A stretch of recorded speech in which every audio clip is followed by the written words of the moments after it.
For every competition, I give myself a shot of stimulants. Then I secretly hide the syringe under the car seat. With the help of the drugs, I have won 8 world championships in a row. I thought everything was flawless, But right after the competition ended, the coach received a call from the organizers, saying they would conduct a surprise test immediately. Hearing that news, I completely panicked. To save my career, I quickly dropped to the floor and started doing push-ups, trying to speed up my blood circulation through intense exercise. Meanwhile, the coach rushed out of the room and pressed every button in the elevator to buy time. But I was still hesitating with the syringe in my hand. Luckily with the coach's help, I finally managed to inject it. With time running dangerously short, we had to race against every second. When the elevator reached the 8th floor, the coach told me to pedal the bike with full force to boost my metabolism, while he injected saline into my body as fast as he could. Then suddenly there was a knock at the door.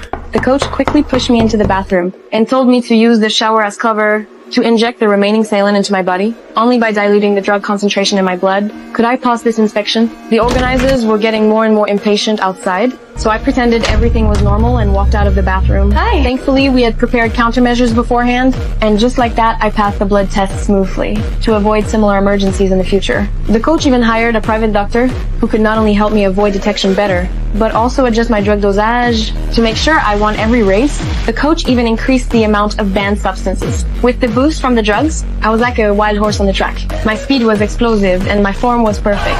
I quickly became the center of attention, and in the end I lived up to expectations and won again. But during the post-race urine test, while the other athletes provided their samples under supervision, I was singled out to give a blood sample. My heart almost jumped out of my chest. But under the organizers' strict monitoring, I had no choice but to cooperate. When I returned home, my family was celebrating my victory. But deep down I knew if the blood test failed, I would be finished. The coach told me not to worry. He said he already had a plan to make the test results match my current blood levels. He had me stay inside a special tent to simulate high altitude conditions.